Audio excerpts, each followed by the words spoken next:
അപ്പൊ അച്ഛൻ ആദ്യമായിട്ട് മത്സരത്തിന് എവിടെയാണ് പോയത്? അപ്പോൾ ആ പ്രാക്ടീസ് ചെയ്യാൻ തുടങ്ങിയ സമയത്ത് ഒരു 3-4 മാസം കഴിഞ്ഞപ്പോൾ വീട്ടിൽ ഇതറിഞ്ഞു ഞാൻ ഇങ്ങനെ ജിമ്മിൽ പോകണം. വീട്ടിലറിയാതെ അറിയാതെ പോയത്. അപ്പോഴും വീട്ടിലറിഞ്ഞു. അറിഞ്ഞപ്പോൾ അല്ല, അപ്പോഴും ആ കാലഘട്ടത്തിൽ ജിമ്മിൽ പൈസ ഒന്നും കൊടുക്കണ്ടേ? അന്ന് പൈസ കൊടുക്കണമായിരുന്നു. എത്ര രൂപയായിരുന്നു? അന്ന് തുച്ഛമായ എന്താ പൈസ ഉള്ളു. എൻ്റെ നമ്പർ 123 രൂപയാണ്. ആ 123 ആണ് എൻ്റെ അന്നത്തെ നമ്പർ, അഡ്മിഷൻ നമ്പർ. അന്ന് ചെറിയ രൂപയുള്ളു. ഓർമ്മയുണ്ട്. അതിപ്പോഴുണ്ട്. നമ്പർ ഇപ്പോഴും ഓർമ്മയുണ്ട്. കാരണം 123 നമ്പർ ഇപ്പോഴും ഓർമ്മയുണ്ട്. അപ്പൊ ഈ ജിമ്മിൽ പൊയ്ക്കൊണ്ടിരുന്ന സമയം ഒരു 3-4 മാസം കഴിഞ്ഞപ്പോൾ വീട്ടിലറിഞ്ഞ, അതുവരെ വീട്ടിൽ ആരും അറിഞ്ഞിട്ടില്ല. അപ്പൊ അച്ഛനെ മരിച്ച് റിട്ടയറായി മരിച്ചു. പിന്നെ അളിയനും ഞങ്ങളും കുടുംബങ്ങളായിട്ട് ഒന്നിച്ചാണ് താമസിക്കുന്നത്. അപ്പോൾ നേരത്തെ മരിച്ചു. അപ്പോഴെന്തെന്നറിയാമോ, അളിയൻ അറിഞ്ഞ ഉടൻ തന്നെ അളിയൻ അമ്മയെ ചെന്ന് പറഞ്ഞ്, മാമി ഒരു കാരണവശാലും അവനെ കുസ്തി വിടാൻ പാടില്ല. കാരണം പണ്ട് കുസ്തിക്കല്ല, ഇതുപോലെ വലിയ ആഹാരങ്ങൾ കഴിക്കുന്നു. പിന്നെ അതിനു പുറമെ നമ്മളെ കുടുംബങ്ങൾ നശിക്കും എന്നാണ് ആ പഴയ കുസ്തിക്കാരാവണം. ആ കാലഘട്ടം അങ്ങനെയാണ്. അപ്പോൾ ഒന്നാമത് നമ്മളെ കുടുംബത്തിൽ കുസ്തിക്കാരുമില്ല. ഞാനായിരുന്നു എൻ്റെ അമ്മയുടെ കുടുംബത്തിൽ നോക്കിയാലും അച്ഛൻ്റെ കുടുംബത്തിൽ നോക്കിയാലും കുസ്തിക്കാരൊന്നും സാധനം ആരുമില്ല. ആ കാലഘട്ടത്തിലാണ് അന്ന് ഞാൻ പറഞ്ഞില്ലേ 76-76 കേസാണ് ഞാൻ പറഞ്ഞോണ്ടിരിക്കുന്നത്. ആ സമയത്ത് എൻ്റെ അടുത്ത് പറഞ്ഞ് അത് ആഹാരം കൊടുക്കാൻ പറ്റൂല എന്ന് പറഞ്ഞ് എന്നെ വെട്ടി, നീ കുസ്തിക്ക് പോകാൻ പാടില്ല, അത് കുസ്തി പഠിച്ചാൽ ശരിയാവില്ല, അതുകൊണ്ട് നിനക്ക് ഇവിടുന്ന് ആഹാരം കൊടുക്കാൻ ഞാൻ പ്രത്യേകം പറഞ്ഞു. അതും കേട്ടുണ്ട് എനിക്ക് ഒരു പാറമോൾ എന്നൊരു സ്ഥലമുണ്ട്, മാണിക്യപുരം, അവിടെ നിന്ന് 1 കിലോമീറ്റർ ഉണ്ട്. അവിടെ എനിക്ക് 2 കരിങ്കല്ല് കെട്ടണം. അന്ന് കരിങ്കല്ല് കെട്ടമാണ് ഏറ്റവും കൂടുതൽ നമ്മളെ പലയിടത്തുള്ളതുകൊണ്ട് അന്ന് 2 കരിങ്കല്ല് കെട്ടണമുണ്ട്. ഒരു കെട്ടിടത്തിൽ 2 മുറിയും ഒരു കെട്ടിടത്തിൽ 3 മുറി. എന്നുവെച്ചാൽ അവിടെ എല്ലാ സാധനങ്ങളും ഉണ്ട്. വാടകയ്ക്ക് കൊടുത്തുണ്ടെങ്കിൽ അവർ വാടകയ്ക്ക് പോകും എല്ലാവരും. അവിടെ ഞാൻ ഒറ്റയ്ക്ക് താമസമായി. ഞാൻ പോയി ആഴ്ചയിൽ ഒരിക്കൽ വരൂ. അത് വീട്ടിൽ അവിടെ നിന്ന് വേണമെങ്കിൽ അവിടെ നിന്ന് ഇത് മാണിക്യപുരം കരിപ്പൂര് വഴി നടന്നാണ് ഞാൻ ഈ പറയുന്ന ജിമ്മിലെത്തുന്നത്. അവിടെ നിന്നൊരു 4 കിലോമീറ്റർ 4 കിലോമീറ്റർ നടന്നാണ്. അപ്പൊ അച്ഛന് ഈ സ്പോർട്സിന് വേണ്ടിയിട്ട് വീട്ടിൽ നിന്ന് പിണങ്ങി വേറെ വീട്ടിൽ പോയി താമസിച്ച് ഒറ്റയ്ക്കാണ് അച്ഛൻ ജിമ്മിൽ പോയിക്കൊണ്ടിരുന്നത്. അപ്പൊ അച്ഛന് അത്രയും ഇതായിരുന്നു, ആഗ്രഹമായിരുന്നു ഗുസ്തി ചേരണം എന്നുള്ളത്. അതുകൊണ്ട് ഞാൻ എന്തിനുമോ ആഹാരമില്ലെന്നുമോ ഈ 1 ഏക്കർ 6 സെന്റ് ഒരിടത്തിൽ ആവശ്യം പോലെ പ്ലാവുണ്ട്, ചക്കയുണ്ട്, തെങ്ങുണ്ട്, പിന്നെ അതിന് പുറമെ മരിച്ചിട്ടുണ്ട്, എല്ലാ കൃഷിയുള്ള ഒരു പുരയിടം. ഇവിടെ ഞാൻ എന്ത് ചെയ്യുന്നോ, ഈ തെങ്ങിൻ്റെ മണ്ടയിൽ കയറി 10-15 വെടല വെട്ടിയിടും. വെടല വെട്ടിയിട്ട് അവിടെ നിന്ന് വിറവെല്ലാം ഞാൻ ആർക്കും വന്നാൽ കൊടുക്കും, ചക്കയും കൊടുക്കും. അതിൻ്റെ പൈസയെല്ലാം എടുത്ത് കരിപ്പോട്ടിയെല്ലാം വാങ്ങിച്ച് ഈ കടലയുണ്ട്, ചുണ്ടൽ കടല, അന്ന് 2 രൂപ എന്താ വിലയുള്ളൂ 1 കിലോയ്ക്ക്. അത് 1 കിലോ വാങ്ങിച്ചുകൊണ്ട് വന്നാൽ ഒരു അര ഗ്ലാസ് കടലയിടും, ഇട്ടിട്ട് അതിന് നിറച്ച് വെള്ളം അടിക്കും. രാവിലെ ആകുമ്പോൾ ഒരു കുറഞ്ഞ വലുതായി വരും. നഖം കൊണ്ട് ഇങ്ങനെ നനവാൻ അതിൻ്റെ തോടണം. ആ തോടിളകി ആ 1 ഗ്ലാസ് കടലയും കഴിച്ച് 1 കഷണം കരിപ്പോട്ടിയും കഴിക്കും. എന്നിട്ട് കാപ്പി കുടിക്കും, അല്ലെങ്കിൽ പയറവിച്ച്, അല്ലെങ്കിൽ ചക്കക്കുരു അവിച്ച്, മരിച്ചിന്. ഇതെല്ലായിരുന്നു അന്ന് ഞാൻ ഗുസ്തി പിടിക്കുന്ന കാലത്തെ എൻ്റെ ആഹാര രീതികൾ. അങ്ങനെ ഞാൻ വൈകുന്നേരം വരും, ഗുസ്തി പിടിക്കും, തിരിച്ച് അവൻ നടന്ന് വീട്ടിൽ ചെല്ലുമ്പോൾ 6-7 മണി ചെന്ന് തന്നെ ഈ വടല അവിച്ച് വയ്ക്കുന്നുണ്ട്. അതെടുത്ത് എല്ലാം സ്വന്തമായിട്ട്. അങ്ങനെ ഞാൻ കഴിച്ചുകൊണ്ടിരുന്ന കാലത്താണ് ഒരു 6 മാസമായില്ല നെടുമങ്ങാട് ഗുസ്തി മത്സരം നടക്കാം. അപ്പോൾ ഈ ഗോതയിൽ ഞങ്ങൾ 10-15 ഗുസ്തിക്കാരുണ്ട്. അപ്പോൾ ഈ ഗുസ്തിക്കാർ 10-15 പേരുണ്ടെങ്കിൽ ഇവരെല്ലാം എൻ്റെ സീനിയർ ഗുസ്തിക്കാരാണ്. ഇത് ജൂനിയർ മാത്രമേ ഞാനുള്ളൂ. മത്സരം വന്ന് 1977 മാർച്ച് മാസമാണ് അത് എഴുതിയിട്ടുണ്ട്. മാർച്ച് മാസമാണ് ഗുസ്തി വന്നത്. ഗുസ്തി വന്നപ്പോൾ നമ്മൾ ജിമ്മിൽ നിന്ന് പഞ്ചായത്തിൽ 5 പേര് ഇറക്കി. പേരുണ്ടായിരുന്നു. 5 അന്ന് 77 നമ്മൾ നെടുമങ്ങാട്ട് വെച്ച് ഉഷി ജില്ലാ മീറ്റാണ്. അന്ന് ജില്ലാ മീറ്റ് ഞങ്ങൾ പ്രാക്ടീസ് ചെയ്തത് മണ്ണിലാണെങ്കിലും ഫ്രീ സ്റ്റൈൽ മത്സരമെന്ന് പറഞ്ഞു. അന്ന് മത്സരം എന്ന് പറഞ്ഞാൽ മാറ്റിലിട്ട് അന്ന് തടികളിൽ മറ്റു പൊക്കത്തിൽ സ്റ്റേജ് പോലെ എല്ലാം കെട്ടിയ ശേഷം മാറ്റിലിട്ട് അതിൻ്റെ കവറിട്ടാണ് അന്ന് ഫ്രീ സ്റ്റൈൽ ഇരിക്കുന്നത്. നമ്മൾ ഫ്രീ സ്റ്റൈലിലും മോഡലെല്ലാം ചെറിയ ചെറിയ വ്യത്യാസങ്ങളുണ്ടായിരുന്നു. അന്ന് ഞാൻ ഇറങ്ങുന്ന സമയത്ത് 10 ആ ജില്ലയിൽ തന്നെ 14 ജില്ലയിൽ പെട്ടെന്നാണ് കുട്ടിക്കാരുണ്ട്. 100 കുട്ടിക്കാർ അന്നത്തെ കാലത്തുണ്ട്. അത് വീരവള്ള ജിംനേഷ്യം, ആനാറ പൊന്നപ്പ മാഷൻ, മണക്കാട് സെൻട്രൽ ജിംനേഷ്യം, നല്ല എല്ലാ പകർപ്പന്മാരും. ആ പകർപ്പന്മാരെന്ന് അന്നത്തെ കുഷിക്കാരെന്ന് ഞാൻ VM മസൂദ്, ശിവശങ്കരൻ നായർ, അപ്പുക്കുട്ടൻ, ജോലിയുള്ള അപ്പുക്കുട്ടൻ, പിന്നെ ജയറാം, അന്ന് ചന്ദ്രശേഖരൻ നായർ, അന്നത്തെ വലിയ വലിയ കുസ്തിക്കാരാണ്. അവരെല്ലാം സീനിയർ കുസ്തിക്കാരാണ്. ഞാൻ ആദ്യമായിട്ടാണ് ആ ഗോതയിൽ ഇറങ്ങുന്നതും ഈ ജനങ്ങളെ കണ്ട് തന്നെ എനിക്ക് തന്നെ ആദ്യം കണ്ടപ്പോൾ തന്നെ എന്തോന്നു. കാര്യം ഇത്രയും ജനങ്ങളുടെ ഇടയിൽ രണ്ടാമത്തെ ഇത് നെടുമങ്ങാട്ടാണ് ഈ കുസ്തി ആദ്യത്തെ ജില്ലാ മീറ്റ് നടക്കുന്നത്. അത് ഈ ഫാസ്റ്റ് ഓവർ ആയതുകൊണ്ട് അത്രയും പൊക്കോലായതുകൊണ്ട് അതിൻ്റെ മുകളിൽ നമ്മളിരിക്കുമ്പോൾ നമ്മളെല്ലാവരും കാണും. കാരണം അത്ര നമ്മൾ ശ്രദ്ധിക്കും. അപ്പം നമ്മളിവിടുന്ന് 5 പേര് ഇറങ്ങിയതിൽ യഥാർത്ഥത്തിൽ തന്നെ ഞാൻ വളരെ ജൂനിയർ, എന്നെ കണ്ട് സീനിയർ കുസ്തിക്കാരാണ് ഇറങ്ങിയത് മാത്രം അറിയാൻ പോകും, തിരിച്ചു വരും, പോകുമായിരുന്നു. 4 കുസ്തിക്കാർ അന്ന് തോറ്റു. 4 കുസ്തിക്കാർ ആകെ 5 പേരിൽ 4. ഈ 4 കുസ്തിക്കാര് എനിക്ക് ടെൻഷനും വന്ന്. കാരണം എൻ്റെ മഹാഭാരതത്തിൽ വിസർജയം പോലെ പ്രഗത്ഭന്മാരായ കുസ്തിക്കാരാണ്. പിന്നെ ഉള്ളത് 6 മാസത്തെ പ്രാക്ടീസേ ഉള്ളൂ, അത്ര തോന്നുന്നില്ല.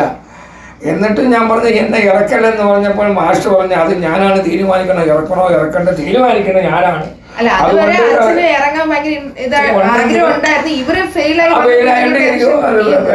അപ്പൊ മാസ്റ്റർക്കാണെങ്കിൽ ഇവര് 4 പേരും തോറ്റെന്ന് പറഞ്ഞപ്പോ തന്നെ ഭയങ്കര സങ്കടവും ദേഷ്യവും ഇതെല്ലാം നെടുമങ്ങാട്ട് വെച്ച് നടത്തിയതല്ലേ, എല്ലാവരും ഒറ്റയടിക്ക് തോറ്റല്ലോ എന്നുള്ള മാനസിക പ്രയാസം ഞാൻ മുഖത്ത് നോക്കുമ്പോൾ എനിക്ക് ഞാൻ പറഞ്ഞു നിൽക്കായിരുന്നു. അങ്ങനെ എൻ്റെ പേര് വിളിച്ചു. Nedumangad panchayat gymnasium central gymnasium ഉള്ള ഒരു പയ്യനായിരുന്നു. അപ്പുക്കുട്ടൻ്റെ അന്ന് അപ്പുക്കുട്ടൻ ജോലി കൊണ്ട് ജോലിയുണ്ട്. അയാളുടെ ശിഷ്യനാണ്. ഭഗവാനായ ഒരു കുശിക്കാരൻ്റെ ശിഷ്യനും നല്ല ടൈറ്റൽ ലോറൻസ് എന്നാണ് പറഞ്ഞത്. അയാളിപ്പം ഒരു കോച്ചാണ്, ജിംനാഷ്യൻ്റെ കോച്ചും കൂടെയാണ്, റിട്ടയർഡ് ആയിട്ടുണ്ട്. ലോറൻസ് എന്നാണ് പറഞ്ഞത്. അല്ലെങ്കിൽ അനിരുദ്ധനെ വിളിച്ചു, പഞ്ചായത്തിൽ നിന്ന് വിളിച്ചു, ഞാനും കൈ വയ്ക്കി, ഞാൻ ഇറട്ട് അന്ന് കണ്ടറേതായിരുന്നു അവർ വിളിച്ചു. പിടി ഇതെല്ലാം കണ്ട് എനിക്ക് കൈ ഷേക്കാണ്ട് കൊടുക്കുന്നവരെ ഭയങ്കര പേടിയെന്ന് പറഞ്ഞാൽ ഇത് കണ്ടപ്പോൾ തന്നെ എല്ലാവരും ഞാൻ ഭയങ്കര ഷേക്കാണ്ട് കൊടുത്ത് മാറി വന്നപ്പോൾ എൻ്റെ സ്വഭാവത്തിന് മാറ്റം വന്നു. അത് എൻ്റെ എങ്ങനെയാണെന്ന് എനിക്കറിയാം. അന്ന് ആ പിടി അങ്ങനെ ആകെ ഒരുപാട് ഈ 6 മാസം കൊണ്ട് ഒരുപാട് ടെക്നിക്സ് എന്ന് പറഞ്ഞാൽ 1-3-4 ടെക്നിക്സ് എൻ്റെ മനസ്സിലുള്ളൂ. അത് മാത്രമാണ് ഞാൻ പ്രയോഗിച്ചാലേ പറ്റൂ എന്നും പറഞ്ഞുകൊണ്ട് വലിച്ച് എടുത്ത് ഒരു പിടി പിടിച്ച് ഞാൻ. ആ പിടി എങ്ങനെയാണെന്ന് എനിക്കറിയില്ല. പിടിച്ചോടെ തന്നെ ഈ അവനെ ഒരു അനക്കം പോലും അനങ്ങാൻ സമ്മതിച്ചില്ല. അതോടെ ഞാൻ പിടിച്ച് ചവിട്ടി അമ്മ മല അടിച്ചു. അടിച്ചിട്ട് ആരാണ് ജയിച്ചത് ആരാണ് തോറ്റത് പോലും അത് അത്ര പരിസരം അങ്ങ് മാറിപ്പോയി. റബറി അന്ന് നിൽക്കുന്ന സുമാര സാറായിരുന്നു, സ്പോർട്സ് കൗൺസിലിൻ്റെ കോച്ച് സുമാർ. പുള്ളിക്കാരിൽ നിന്ന് 2 പേരെയും ഇങ്ങനെ കൈ തട്ടിയാണ് പൊക്കിയപ്പോൾ എൻ്റെ കൈ പൊക്കിയപ്പോഴാണ് ഞാൻ അറിയുന്നത് ഞാൻ ജയിച്ചതാണ്. ജയിച്ചെന്ന് പറഞ്ഞപ്പോൾ നെടുമങ്ങാട്ടുള്ളവർക്കുള്ള ഭയങ്കര സന്തോഷം. ആദ്യമായിട്ട് ഇറങ്ങുന്നല്ലേ. പക്ഷേ ഇറങ്ങി 6 മാസത്തെ പ്രാക്ടീസ്. അപ്പോൾ എൻ്റെ സീനിയറായ എല്ലാ നല്ല കുസിക്കാരായിരുന്നു, അവരെല്ലാം തോറ്റു. അവസാനം അന്ന് ഞാൻ ജയിക്കുന്ന സമയത്ത് ഞാൻ കളിച്ച് കുറച്ച് നേരം അവിടെ നിന്നപ്പോൾ എന്നെ ആർക്കറിഞ്ഞത്. അപ്പോഴാണ് അപ്പുകൂട്ടെന്ന് പറയാൻ ലോറൻസ് വന്ന് അത് പുതിയൊരു പയ്യനായിരുന്നില്ല, എന്തുകൊണ്ട് നീ അടിച്ചില്ല. അന്നത്തെ കാലം അന്ന് എനിക്ക് 22 വയസ്സ് പ്രായം, 22 വയസ്സ് കഴിഞ്ഞതുള്ളൂ. അപ്പോഴവർ ചോദിക്കുകയാണ് എന്തുകൊണ്ട് അവനെ അടിച്ചില്ല, അവൻ കൊച്ചു പയ്യനല്ലെന്ന്. ആദ്യമായിട്ട് ഇറങ്ങിയല്ലേ അവൻ, ആദ്യമായിട്ട് ഇറങ്ങി നമ്മളെല്ലാം സീനിയർ കുസികൾ. അപ്പോഴാണ് ഞാൻ അടുത്ത് നിൽക്കുന്നത്, അവർക്ക് എന്നെ അറിഞ്ഞൂടാ. അവരാണ് പറയുന്നത് അണ്ണാ അവൻ മനുഷ്യനല്ല, കാടൻ. ആ പിടിയിൽ ഞാൻ വീണില്ലെങ്കിൽ അവൻ എന്നെ കൊല്ലും. അത്ര ബലവാൻ. ഏത് പിടി പിടിച്ചെന്ന് എനിക്ക് പോലും അറിഞ്ഞൂടാ.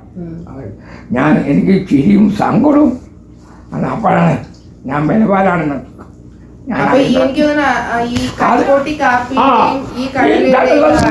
അപ്പോൾ ഞാൻ അപ്പോഴാണ് എൻ്റെ ബലം, ഞാൻ അപ്പോഴാണ് എനിക്ക് ബലമുണ്ടെന്ന് അപ്പോൾ ഞാൻ അവിടെ നിന്ന്.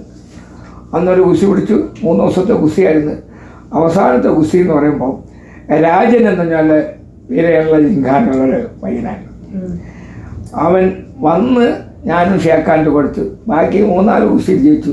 ഫൈനൽ കുസ്തി വന്നപ്പോഴേ ഷേക്കാൻഡ് കൊടുത്ത് സെക്കൻഡുണ്ട് എന്നെ കഴുത്തി കെട്ടിയപ്പോൾ എന്നെ അടിച്ചു. അപ്പോഴും ഞാൻ ഇതെങ്ങനെ വീണു എന്ന് ഞാനൊന്ന് ചിന്തിച്ചു. ആ ചിന്ത എനിക്ക് അപ്പോഴും വന്നു. ഒരു കഴുത്ത് പിടിക്കുന്നുണ്ട് കഴിച്ചു. അതിൽ എനിക്ക് ആദ്യമായിട്ട് ഇറങ്ങുമ്പോൾ സെക്കൻഡായിരുന്നു. നെടുമങ്ങാട് വെച്ച് നടക്കുന്ന സമയത്ത് സെക്കൻഡാണ്. 77-ലാണ് സെക്കൻഡ്. അത് 1 മാസം കഴിഞ്ഞപ്പോൾ ഈ രാജന് പോലീസ് ജോലി കിട്ടിയപ്പോൾ സെക്കൻഡുകാരൻ ഞാൻ സ്റ്റേറ്റിൽ പോയി. അന്ന് യൂണിവേഴ്സിറ്റി സ്റ്റേറ്റിലാണ് അവിടെ വെച്ചു. അതും ആദ്യമായിട്ടാണ് ആ സ്റ്റേറ്റിൽ ഇറങ്ങുന്നത്. എൻ്റെ ഫസ്റ്റ് ജോലി കിട്ടിപ്പോയപ്പോൾ സെക്കൻഡായി എനിക്ക് ചാൻസ് കിട്ടി. ഞാനില്ല. അന്ന് ഞാൻ പിടിക്കുന്ന എൻ്റെ എതിരാളികളെല്ലാം ഭഗവന്മാരാണ്. ഒരു ജോൺ ബാച്ചു, കസ്റ്റംസ് രസൈ, ഇവരെല്ലാം ഭഗവന്മാർ. അന്നത്തെ എല്ലാം ഭഗവാൻ. ഞാൻ പറയുന്നു ആ മീറ്റിൽ ഞാൻ ഇറങ്ങി തേടി വായിക്കുന്നു. ഈ സ്റ്റേറ്റ് ആ സ്റ്റേറ്റ് കഴിഞ്ഞ് 77 മുതൽ പിന്നെ ഞാൻ 78 മുതൽ സ്റ്റേറ്റ് കായംകുളത്തിറങ്ങുന്നു, ഫസ്റ്റ് വാങ്ങുന്നു. 78 state first, 79 state first, national 80 state. അങ്ങനെ 80-ലായ 79-ആയപ്പോൾ KSRTC ഗസ്റ്റാർട്ട് ഞങ്ങൾ വിളിക്കുന്നു. അപ്പോൾ ആ ഗസ്റ്റാർട്ട് വിളിക്കുന്ന സമയം അന്ന് VM പ്രസൂദ് പിൻവലിച്ചാണ്. 48-ൽ 52-ൽ അനിൽസൻ. അപ്പോൾ അന്ന് ജൂനിയർ ജോലിയൊന്നുമില്ല. അത് ഞാൻ ജയിച്ച് വന്നപ്പോഴും വീട്ടിൽ എന്നെ കഴിച്ചിട്ടില്ല, ഇരുന്നില്ല. അതിനുശേഷം ഞാൻ സ്റ്റേറ്റിൽ ചെന്ന് അപ്പോൾ വീട്ടിൽ കയറ്റിയില്ല. അപ്പോൾ വീട്ടിൽ അപ്പോൾ 78-ലാണ് എനിക്ക് സ്റ്റേറ്റ് ഫസ്റ്റ് കായംകുളത്ത് വെച്ചപ്പോൾ നടക്കും. ഫ്ലൈ വൈറ്റിലാണ് ഇറങ്ങി ഫസ്റ്റ് വാങ്ങിക്കുന്നു. ഫസ്റ്റ് വാങ്ങിച്ച് പത്രത്തിൽ ഫോട്ടോ വന്നു. ഈ ഫോട്ടോ എല്ലാം എല്ലാ പത്രത്തിലും, അന്നത്തെ കാലത്ത് എല്ലാ പത്രത്തിലും ഫോട്ടോ വന്നു. ഫോട്ടോ വന്നവൾ തന്നെ നമ്മളെ സ്കൂളിൽ ഹസീൻ സാറുണ്ടായിരുന്നു, അലിയൻ്റെ സ്കൂളിൽ. ആ 78 തന്നെ അന്ന് നെടുമങ്ങാട് സ്കൂളിലായിരുന്നു. സാറ് കൊണ്ടുകൊടുത്ത്, സാറേ ഇത് കണ്ടാന്ന് വെച്ചാൽ എന്തോ സാറിൻ്റെ അളിയൻ്റെ ഫോട്ടോ. ഫോട്ടോ എന്ത് ഫോട്ടോ? സംസ്ഥാന ചാമ്പ്യൻ്റെ ഫോട്ടോ. അന്നാണ് അറിയുന്നതും എൻ്റെ വില എന്താണെന്നും അറിയുന്നതും.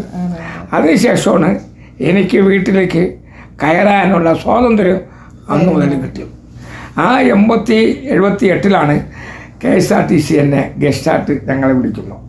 ഈ ഗസ്റ്റാർട്ട് വിളിക്കുമ്പോൾ അന്ന് റഷീദ് ചേട്ടനായി പണ്ട് വലിയൊരു നല്ലൊരു കുസ്തിക്കാരനായിരുന്നു. പുള്ളിക്കാരൻ ഒരിടത്തൊരു ഫയൽമാരുടെ നായകനായി മുത്താനം കുന്നു PL അഭിനയിച്ചിട്ടുണ്ട്. ഇതിന് ശേഷമാണ്. അപ്പോൾ റഷീദ് ചേട്ടനാണ് ആദ്യമായൊരു ടീം അവിടെ KSRTCയിൽ.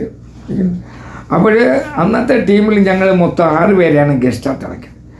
അതിൽ പിൻവെയിറ്റിൽ ഈ പറയുന്ന VM പ്രസൂദ്, 52-ൽ അനിരുദ്ധൻ, 57-ൽ ജയറാം, 62-ൽ നമ്മളെ 78-ൽ ശിവശേഖരൻ. ഞങ്ങൾ മൊത്തം അശോകൻ. മൊത്തം 6 പേര്. അപ്പോൾ എൻ്റെ വെയിറ്റിൽ 52-ൽ ജൂനിയറായ ഒരു രാവണനുണ്ടായിരുന്നു, ജിംനാസ്റ്റിക്കാണ്. അപ്പോൾ അവനും സ്റ്റേറ്റ് ഫസ്റ്റാണ്. അവൻ ജൂനിയർ ഫസ്റ്റ്, ഞാൻ സീനിയർ ഫസ്റ്റ്.